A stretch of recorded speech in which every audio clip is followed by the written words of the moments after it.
whole idea is we would like, if you can, squeeze onto a sleeping pad along with someone else. You don't have to, but obviously this is all a challenge by choice. We are going to talk about lightning. I don't remember what page of your book that's on, but this is a pretty short lesson because we have some really important points to say about it, and everything else is kind of to the birds. Alright? I never really understood when to use that phrase. Stick it in wherever I want. Alright, so,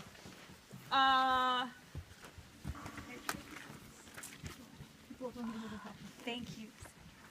Graham. Yeah. When you think of lightning position, what is the position that comes to your mind? Kind of like crouching. Like, Can you do it for me? Okay, cool. So, from Pete over, will you guys put yourselves in the position that Graham is in? Yeah, this whole side. And then probably some of you at some point were told that this was lightning position, right? So from everybody from here over, will you put yourself in that position? Really Right, so and now let's talk about lightning. the one doing yoga. So, when you think of lightning striking a person, what are the 4 ways you think of it striking someone? Like, what are the types of strikes? Direct is the first one, right? That's what everybody thinks of as classic lightning strike. Direct. And yes, that can happen. What people think of less often, though, is indirect, which means what? Splash.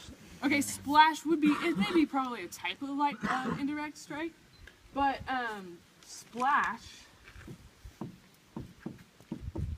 and ground are actually going to be 2 other kinds, so we'll come back to them. Indirect is our most traumatic type of strike. It's like if I'm over here and that thing right there gets struck and the force of it causes something bad to happen to me. I'm not necessarily getting struck by lightning at this point. I am receiving the negative effects of a lightning strike.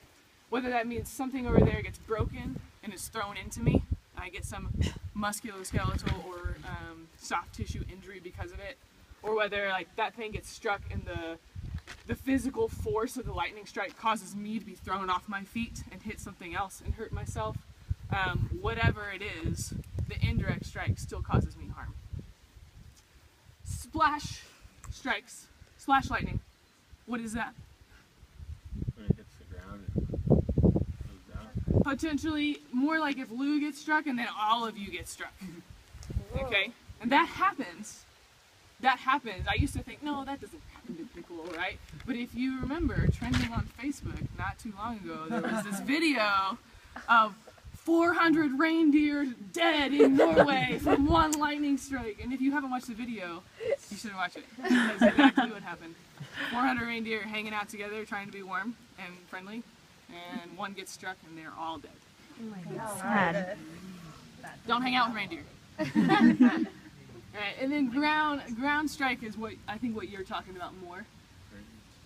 It travels through the ground and comes up into a person, which is why this method has been acclaimed in the past. How you guys doing? It's hard. Cool.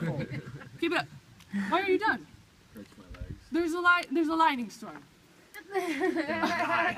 All right, carry on. Close to each other. If somebody gets struck or indirectly has some sort of injury from the strike, what are the possible things that can happen to somebody?